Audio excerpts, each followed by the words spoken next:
The only home we've ever known. Muy buenas a todos, aquí Marcelo comentando, estrenando un nuevo formato en el canal en el que leeremos algunos papers sobre temáticas relacionadas a robótica, realidad virtual, inteligencia artificial, impresión 3D o cualquier otro tema que sea tech on topic. Por lo tanto, estaremos aquí tratando de hacer un formato semanal, un poco inspirado en la labor que hace el youtuber 2 Minutes Paper. Obviamente es más elaborado, no tratamos de copiarlo, pero sí hacer un formato similar en español. Para esta ocasión vamos a revisar un paper sobre la especialización en el comportamiento emergido en la personificación de enjambre de robots, que fue escrita por Motoaki Higara ya el año pasado, en enero. Es muy reciente y me parece un paper muy interesante el cual revisar, así que vayamos a los detalles. Dice en una introducción breve que la inteligencia colectiva es un subcampo de la inteligencia artificial, el cual está inspirado en el comportamiento colectivo de enjambres biológicos, como si fueran una bandada de cualquier tipo de aves, bancos de pescados, colonias de hormigas, entre otros más. Estos sistemas colectivos, estos enjambres, están compuestos de un gran número de individuos que pueden mostrar un comportamiento colectivo con un enfoque distribuido. En particular, el comportamiento colectivo emerge de las interacciones locales entre individuos y sin recaer sobre un controlador centralizado. Se crea a partir de la interacción entre todos. Para dejarlo más claro. Estos mecanismos inteligentes de colectividad de enjambres muestran comportamientos, ¿no?, colectivos más allá de la capacidad de un individuo único, ¿no? El campo de la robótica colectiva emerge de la aplicación de sistemas robóticos inteligentes. La robótica de enjambre se enfoca en la coordinación de grandes grupos de robots autónomos, haciendo énfasis en la personificación física de estos robots. Además, puede ser definido como una personificación colectiva intelectual o una inteligencia personificada de enjambre, por decirlo así, ya traduciendo este término Embodied Sworn Intelligence, que es similar a la colectividad biológica. Estos enjambres de robots cumplen tareas con un comportamiento colectivo que emerge de las interacciones locales y sin un control centrado, como ya antes habíamos dicho. Además, el estudio se enfoca en la importancia de la personificación de robots. Sin embargo, solo han habido pocos estudios de cómo esta personificación influencia en la colectividad y el comportamiento de los enjambres de robots. Para dar un ejemplo, acá dice que ha habido estudios que observaron la relación entre el desempeño del enjambre y el número de robots. Estos estudios mostraron que un excesivo número de robots nos conlleva a una interferencia entre los robots, lo cual a su vez conlleva a un decrecimiento del desempeño, ¿no? Además, algunos estudios de los robots en enjambre principalmente se enfocan en el desarrollo de herramientas y métodos para resolver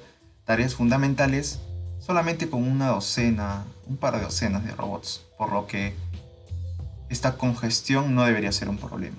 En particular, este estudio se enfoca en cómo las colisiones entre los robots afectan su comportamiento colectivo del enjambre robótico. Esto se logra a través de simulaciones computarizadas con y sin la consideración de colisiones entre los robots.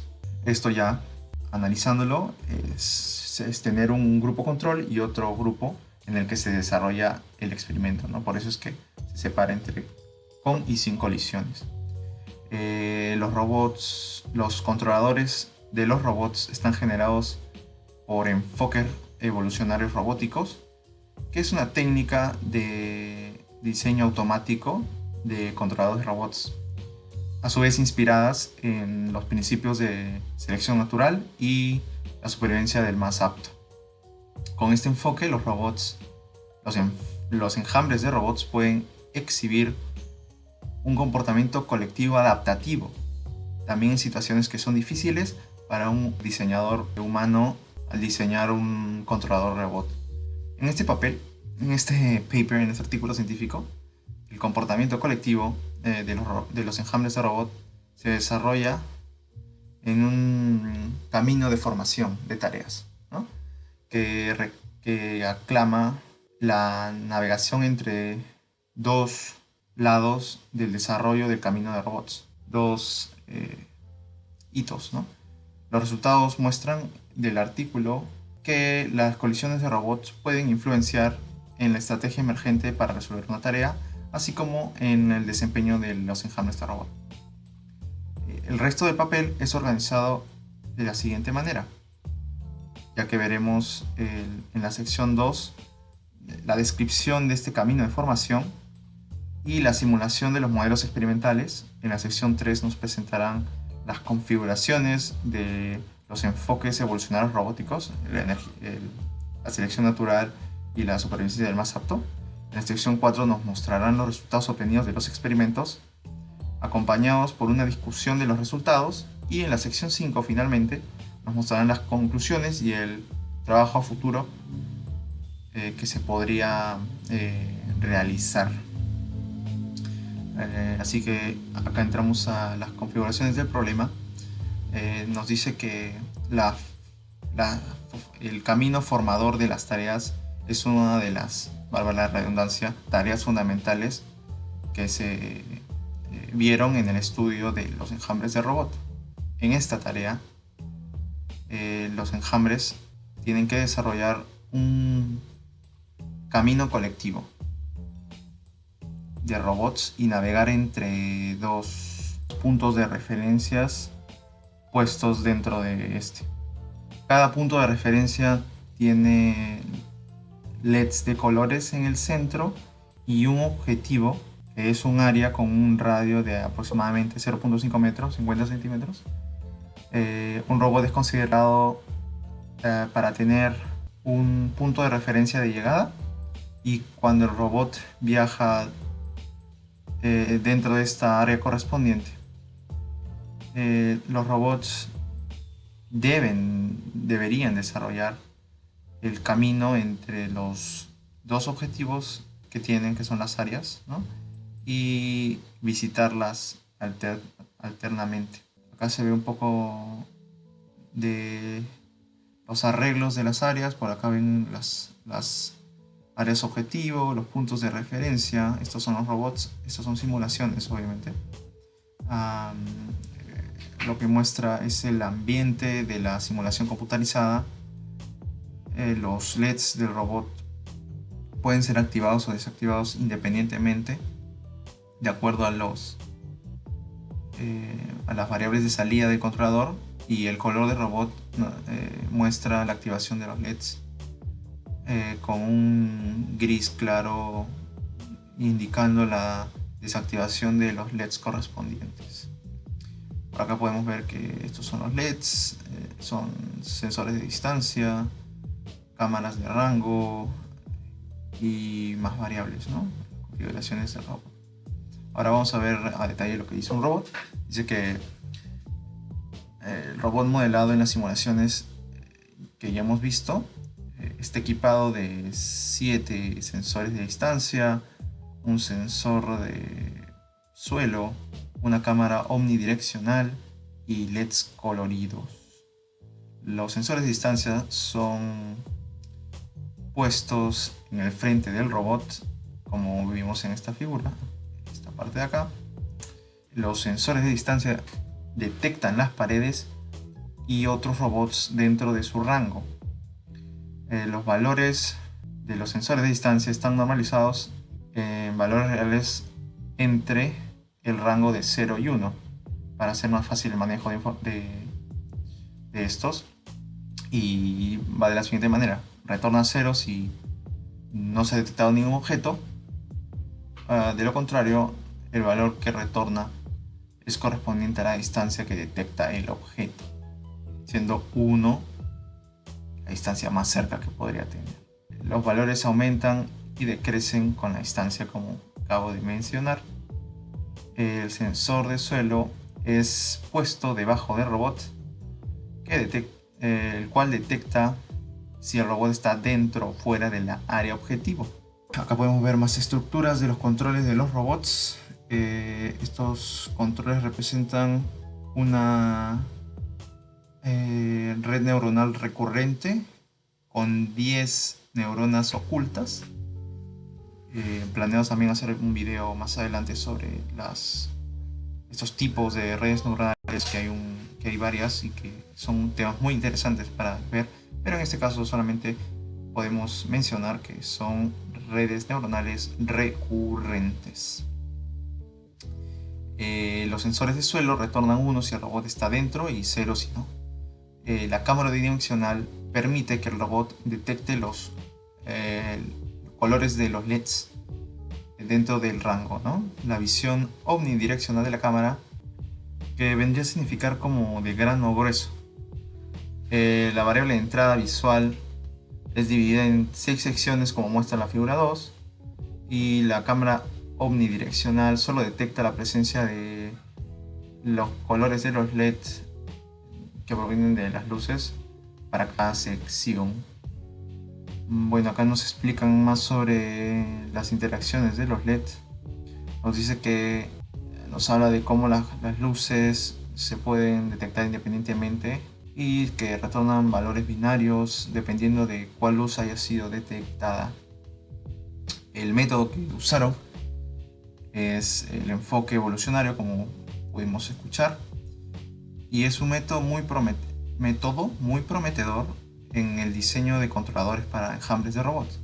Típicamente, el enfoque evolucionario de robots se aplica a Evolving Artificial Neural Networks, que serían redes neuronales de evolución artificial, también conocidas como neuroevolutivas, que también tal vez hagamos un vídeo acerca de este, ya que es un tema muy interesante. Dice que para desarrollar estos controladores, que son presentados por redes neuronales artificiales, se evalúa y optimiza que los controladores robots estén basados en funciones predefinidas que indican el logro de estas tareas. La siguiente parte de esta sección nos va a hablar sobre cómo estos enfoques evolucionarios son aplicados en el paper, así que es más matemático en sí. No quiero entrar en detalles, ya que yo tampoco logro entender a profundidad lo que podrían significar estas sumatorias y este tipo de notaciones dentro de las sumatorias. Sin embargo, podemos darnos cuenta en términos generales de que están bien definidas, ese es uno, y que detrás de estos modelos hay una gran base y fundamento de lo que son matemáticas y modelos algorítmicos, ¿no? O algoritmos matemáticos, por decirlo de otra manera. Las capas ocultas nos dicen que están compuestas de 10 neuronas recurrentes con conexiones, incluida conexiones a sí misma a la neurona, y que las capas de salida están compuestas de 4: 2 neuronas para controlar los motores y 2 neuronas para controlar la activación de los LEDs frontales, ¿no? Y nos explican más sobre las ecuaciones. Ya como les mencioné, no vamos a entrar mucho en detalle. Les voy a dejar el link del paper en la descripción si quieren revisarlo. Y lo más importante que podemos sacar es que utilizan, como dije, funciones. Esta es una función sigmoidal muy usada en lo que es redes neuronales. Y más que todo, ustedes ya pueden revisar las especificaciones de cada ecuación y función usada. Ahora pasamos a los algoritmos evolucionarios, que nos dicen que la estrategia de evolución que es empleada para este algoritmo se muestra en la tabla 1 como parámetros. Los pesos sinápticos de cada controlador están optimizados mediante un algoritmo evolucionario. Dice que el proceso de evolución dura 1000 generaciones, con la primera generación generada aleatoriamente. En nuestra función de aptitud nos dice que el controlador es evaluado en base al desempeño de los enjambres de robot en los caminos de formación de las tareas. Dice que una copia del controlador es implementada a una cantidad enésima de robots y evaluada por intentos independientes, y nos da un valor de referencia igual a 3. Cada intento dura 7200 pasos y nos dice que los robots pueden moverse libremente sin ninguna evaluación durante los 1200 primeros pasos. Subsecuentemente, la aptitud individual, que es la aptitud del enésimo robot, es actualizada cada paso durante los 6000 pasos restantes, con la siguiente ecuación que se ve acá, ¿no? Luego nos dice que esta aptitud f sub n va a ser incrementada cuando el enésimo robot alternativo entra en las áreas, cualquiera de las dos áreas objetivo. Además, esta ecuación indica que la aptitud f sub n es el número de veces que el robot enésimo entró al área objetivo y es diferente de una anteriormente visitada 1200 a 7200 pasos. Estas nos dan otras funciones con las cuales se calcula la comprensión de la aptitud de los robots del controlador propiamente dicho, donde m es el número total de intentos y f mayúscula sub m es la aptitud del emésimo, por decirlo así, intento, donde esa ecuación nos retorna un valor s sub n sobre el número de robots n. Ahora leamos los resultados. El estudio se enfoca en el efecto que tienen las colisiones a través de los robots y el comportamiento colectivo de estos enjambres de robots. El camino de formación para las tareas fue desempeñado con 100 robots, con y sin considerar las colisiones de estos. Adicionalmente, el experimento fue desempeñado con robots con un diámetro de 0.1, 0.2 y 0.4 metros, visto esto desde la referencia de las simulaciones en la figura 2. Los robots con un gran tamaño fueron más propensos a colisionar con otros, y en los casos que no se consideraron las colisiones, los robots se sobrepusieron y pasaron a través de otros sin colisionar, pero sus LEDs pudieron detectar interacciones mediante la cámara omnidireccional. 5 procesos independientes evolucionarios fueron ejecutados para cada configuración de experimento con una semilla aleatoria diferenciada. Al final del proceso evolucionario, los pesos sinápticos que se obtuvieron de la aptitud mayor dentro de las 100 generaciones fueron seleccionadas y reevaluadas por una cantidad de robots igual a 100. Los resultados de las reevaluaciones usando los mejores pesos sinápticos son mostrados en la figura 4 acá arriba. En estos casos se consideraron las colisiones entre robots y además el desempeño de los enjambres de los robots decreció con el incremento del tamaño del robot, como podemos ver en la figura 4, ¿no? Este es la aptitud, este es el diámetro del robot, y la parte azul muestra sin colisiones y la parte amarilla con colisiones. Entonces La aptitud es mayor mientras el diámetro es menor. La aptitud es mayor mientras el diámetro es menor. La aptitud es mayor mientras el diámetro es menor. Por lo tanto, podemos ver que acá en este caso en particular, cuando el diámetro es 0.4, la aptitud baja un montón. Esto es debido a que los robots son más propensos a interferir entre unos y otros mientras el tamaño del robot sea más largo, y que menos robots pueden entrar en el área objetivo al mismo tiempo debido a este gran tamaño. En contraste, el desempeño de los enjambres de robot sin considerar las colisiones fue mantenido en valores altos a pesar de los tamaños de los robots. Cuando comparamos el desempeño con y sin considerar las colisiones de los robots, las mayores aptitudes fueron para los robots sin colisiones. Estas tomas del comportamiento que pudimos observar usando enjambres de esos robots que muestran colisiones son observadas en las figuras 5 y 6, además de las 7 obviamente, como podemos ver acá. Y nos dice que los enjambres de robot con diámetros pequeños como 0,1, 0,2 muestran una especialización entre los robots.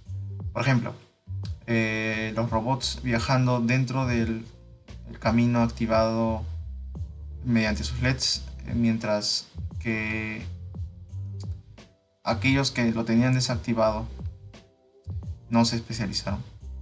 De la observación de este comportamiento, los LEDs parecen ser usados como una guía para formar su camino, mientras que los LEDs frontales son usados para evadir colisiones con robots viajando en una dirección opuesta. Además dice que como los enjambres de robot con 0.4 tienden a activar los LEDs para los viajes fuera de los caminos preestablecidos, ¿no?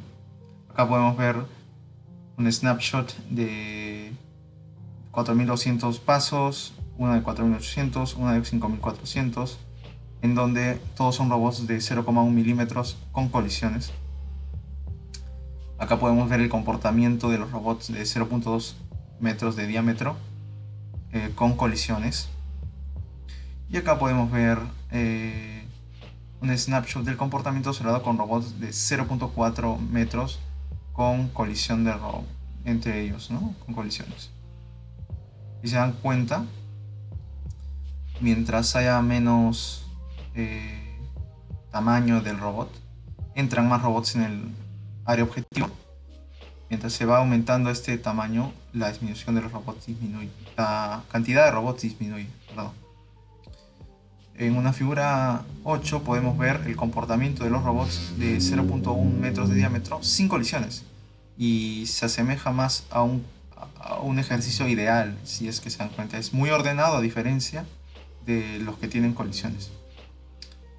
Y esto se repite para los otros tipos de diámetro sin colisiones, ojo. Asimismo, algunos robots deciden permanecer cerca de las paredes y no unirse al enjambre robótico. Ya, lo que dice acá es que los robots que se aíslan parece que le están dando espacio a otros robots para mitigar la congestión e incrementar el desempeño de todo el enjambre.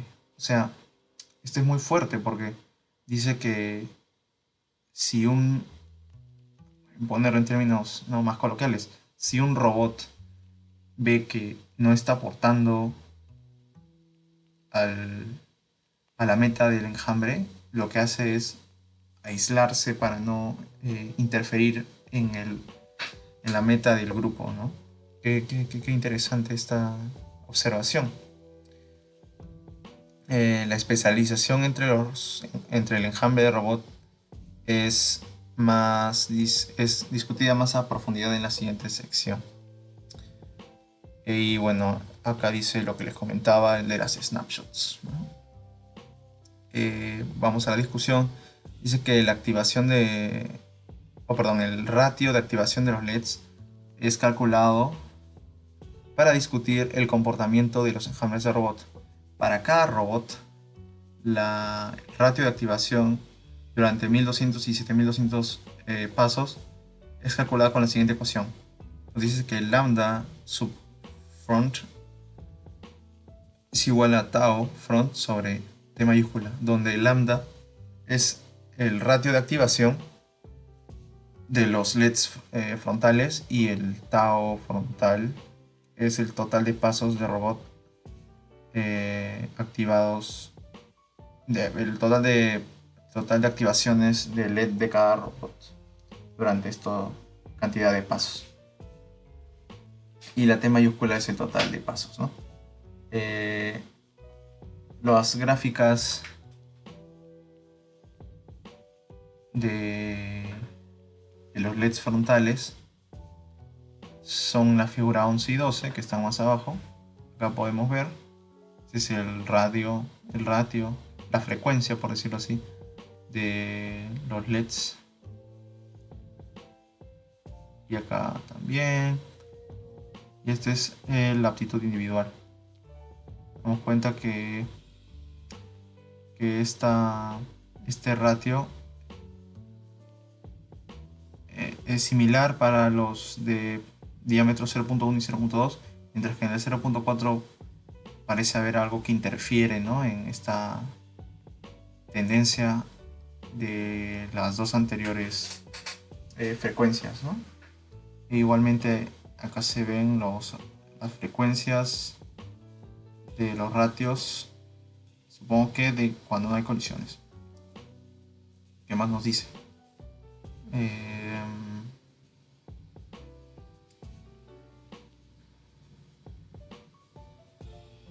Dice que hay una correlación positiva entre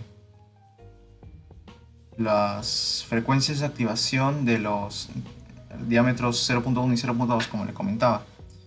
Además, los robots con menor activación, con menor frecuencia de activación, tienden a tener una aptitud individual menor. Ah, interesante. O sea que si no usas los LEDs, eres más inútil, para decirlo más crudo.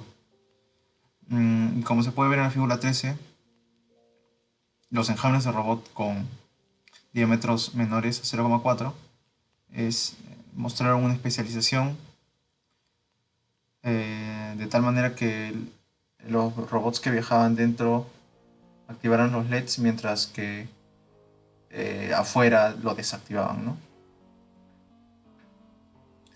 En el caso de los robots con 0.4 de diámetro,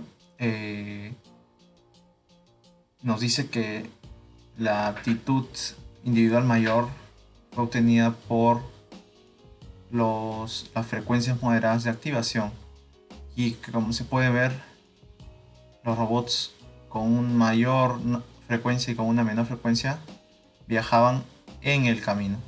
Sin embargo, estos robots viajaron alejados de los puntos de referencia, ¿no? Dice que los robots con menor frecuencia y mayor frecuencia viajaron fuera del camino, el cual es más ineficiente para desempeñar la tarea. Nos dan un poco más de detalles técnicos sobre las gráficas y nos mencionan que casi todos los robots obtuvieron relativamente valores similares de aptitud individual en el caso en el que no se consideran las colisiones. Esto implica que todos los robots tienen una estrategia similar para activar los LEDs. Por ejemplo, la especialización parece no emerger en un enjambre sin colisiones de robot. Y dice que se puede asumir que las colisiones entre robots proveen una retroalimentación al enjambre para que esta especialización emerja. Por ejemplo, dice que las hormigas exhiben reglas prioritarias para evadir la congestión entre individuos en condiciones sobrepobladas, en condiciones donde hay una gran cantidad de individuos. Similar a las prioridades de las hormigas, los enjambres de robot con colisiones mostraron este manejo de especialización en la congestión. Ahora vemos que dice que en contraste los robots dentro de los enjambres sin colisiones no muestran una especialización porque no hay necesidad de afrontar esta congestión, ¿no? Ya que no interactúan unos con los otros. Asimismo, se puede concluir que las colisiones de robots influenciarían no solo el desempeño de los robots, pero también la especialización para resolver un problema. Conclusiones. Este artículo enfocado en los efectos de las colisiones entre robots dentro de un colectivo, ¿no? Ya sea en comportamientos colectivos de un enjambre, es desarrollado en un camino de formación de tareas mediante la aplicación de enfoques robóticos evolucionarios, como hemos podido ver. Nos hace un breve resumen de lo que ya hemos visto y dicen que los resultados en este artículo muestran que las colisiones en los robots pueden afectar no solo la performance o el desempeño del enjambre de robots, pero también a la especialización de resolución de una tarea. Nos dice que las colisiones entre robots proveen una retroalimentación dentro del enjambre que exhiben una especialización que no emerge en una situación sin estas colisiones. En futuros trabajos se planea diseñar métricas que definan los grados de congestionamiento en los enjambres de robot. Como se discute en este estudio, las colisiones entre los robots pueden afectar las estrategias que emergen en los enjambres. Estas métricas para la congestión podrían ser útiles o serán útiles herramientas al momento de diseñar y analizar enjambres de robots. Y al mismo tiempo se planea explorar los efectos de los tamaños de los robots y colisiones entre robots en el desempeño de los enjambres en diferentes tareas y configuraciones. Bueno, esto ha sido todo. Este ha sido un paper muy interesante que nos ha mostrado cómo la inteligencia artificial se puede aplicar en estrategias evolutivas dentro de un enjambre complejo de robots y cómo diferentes variables intervienen dentro de las estrategias, dentro del desempeño de los propios individuos dentro de estos enjambres de robot. Me pareció bastante nutritivo intelectualmente, ya que nos ha abierto la puerta a investigar sobre algoritmos evolucionarios. Me parece un tema súper interesantísimo. Nos ha abierto la puerta a investigar sobre redes neuronales recurrentes, redes neuronales artificiales. También nos ha abierto la puerta a sistemas de simulación evolutivo y más que todo nos ha mostrado el trabajo que se puede realizar dentro de grupos de robots grandes, ¿no? No se olviden suscribirse y dejar su like para apoyar el contenido del conocimiento. Un saludo. Adiós.